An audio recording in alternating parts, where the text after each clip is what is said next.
Need to record your Mac screen for a tutorial, presentation, gameplay, or to show someone how to fix a problem? The good news is that macOS has a built-in screen recorder, so you don't need to install any third-party apps. In this video, I will show you how to record your entire screen, record just a portion of the screen, capture your microphone audio, and where your recordings are saved. Let's get started. The quickest way to access the screen recorder is with a keyboard shortcut. Simply press Command plus Shift plus 5.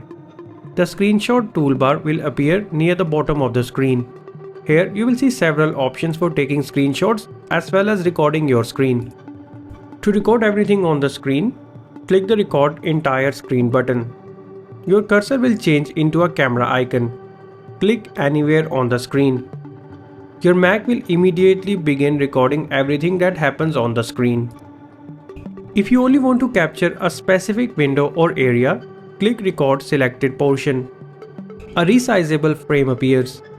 Drag the edges or move the frame wherever you like. When you're ready, hit Record. Only everything inside that selected area will be recorded.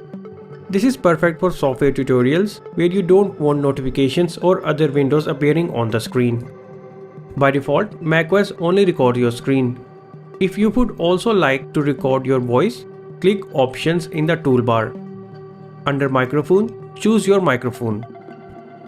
This could be the MacBook microphone, AirPods, USB microphone, or an external audio interface.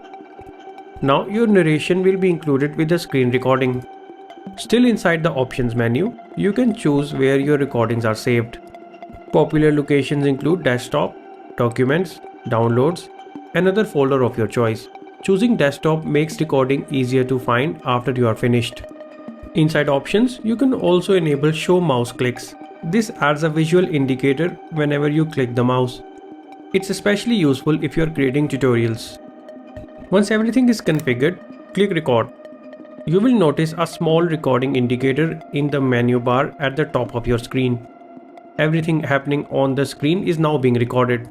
When you're finished, click the Stop Recording button in the menu bar or simply press Command plus Control plus Escape. Your recording will automatically stop. After stopping the recording, a thumbnail briefly appears in the bottom right corner. You can click it to quickly trim or share your recording. If you don't click it, the recording will automatically save to the location you selected earlier. Most people will find it on the desktop. One limitation of the built-in screen recorder is that it cannot record your Mac's internal system audio by itself. If you need to record audio from apps, games, or websites, you will need a third-party application or virtual audio driver. For most tutorials and presentations, recording your microphone is all you will need. And that's how you can screen record on your Mac using the built-in macOS screen recorder. If this video helped you out, don't forget to leave a like and subscribe to iOS Hacker for more Mac, iPhone and Apple tutorials. Thanks for watching.